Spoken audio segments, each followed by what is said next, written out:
సహోదరి సహోదరులారా, మీకు శుభవార్త. 2025 సంవత్సరంలో మొత్తం 365 అంశాలను మీతో పంచుకోబోతున్నాము.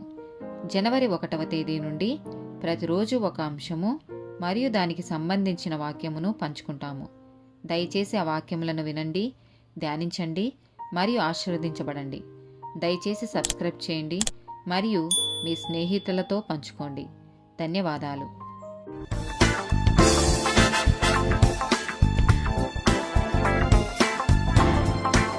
186th డే టాపిక్ యేసు మరియు ఆయన కుటుంబం. లూకాసు వార్త 2వ అధ్యాయము 48 నుండి 51 వచనాలు. ఆయన తల్లిదండ్రులు ఆయనను చూచి మిక్కిలి ఆశ్చర్యపడిరి. ఆయన తల్లి, కుమారుడా, మమ్మును ఎందుకిలాగు చేసితివి?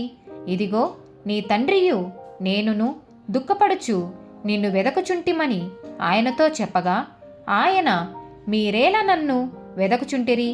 నేను నా తండ్రి పనుల మీద నుండవలెనని మీరెరుగరా అని వారితో చెప్పెను.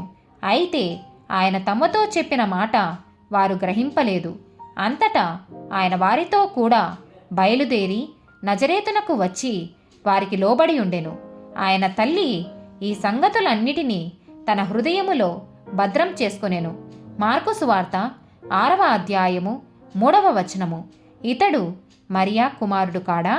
ఇతడు యాకోబు, యోసేపు, యూదా, సీమోను అను వారి సహోదరుడగు వడ్లవాడు కాడా? ఇతని సోదరీమణులందరూ మనతోనున్నారు కారా అని చెప్పుకొనుచు ఆయన విషయమై అభ్యంతరపడిరి. గలతీలకు రాసిన పత్రిక 1వ అధ్యాయము 18, 19 వచనాలు.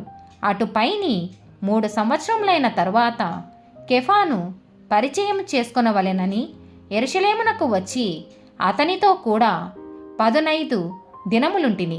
అతన్ని తప్ప అపోస్తులలో మరి ఎవనిని నేను చూడలేదు గాని ప్రభువు యొక్క సహోదరుడైన యాకోబును మాత్రము చూచితిని.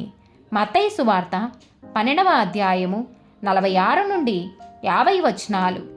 ఆయన జనసమూహములతో ఇంకా మాట్లాడుచుండగా, ఇదిగో ఆయన తల్లియు సహోదరులను ఆయనతో మాట్లాడగోరుచు వెలుపల నిలిచియుండిరి. అప్పుడొకడు, ఇదిగో నీ తల్లియు నీ సహోదరులను నీతో మాట్లాడవలెనని వెలుపల నిలిచి ఉన్నారని ఆయనతో చెప్పెను. అందుకు ఆయన తనతో ఈ సంగతి చెప్పిన వానిని చూచి, నా తల్లి ఎవరు, నా సహోదరులు ఎవరు అని చెప్పి తన శిష్యుల వైపు చెయ్యి చాపి, ఇదిగో నా తల్లియు నా సహోదరులను, పరలోకమందున్న నా తండ్రి చిత్తము చొప్పున చేయువాడే నా సహోదరుడును, నా సహోదరియను, నా తల్లియు అనెను. యోహాను సువార్త 2వ అధ్యాయము 1 నుండి 5 వచనాలు.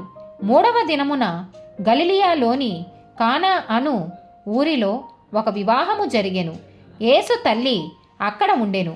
యేసును ఆయన శిష్యులను ఆ వివాహమునకు పిలువబడిరి. ద్రాక్షారసమై పోయినప్పుడు యేసు తల్లి వారికి ద్రాక్షారసము లేదని ఆయనతో చెప్పగా, యేసు ఆమెతో, అమ్మా, నాతో నీకేమీ పని? నా సమయం ఇంకను రాలేదనెను. ఆయన తల్లి పరిచారకులను చూచి, ఆయన మీతో చెప్పునది చేయుడనెను. యోహాను సువార్త 19వ అధ్యాయము 26, 27 వచనాలు. యేసు తన తల్లియు తాను ప్రేమించిన శిష్యుడును దగ్గర నిలిచియుండుట చూచి, అమ్మా, ఇదిగో నీ కుమారుడు అని తన తల్లితో చెప్పెను. తరువాత శిష్యును చూచి, ఇదిగో నీ తల్లి అని చెప్పెను. ఆ గడియ నుండి ఆ శిష్యుడు ఆమెను తన ఇంట చేర్చుకొనెను. ఆమెన్.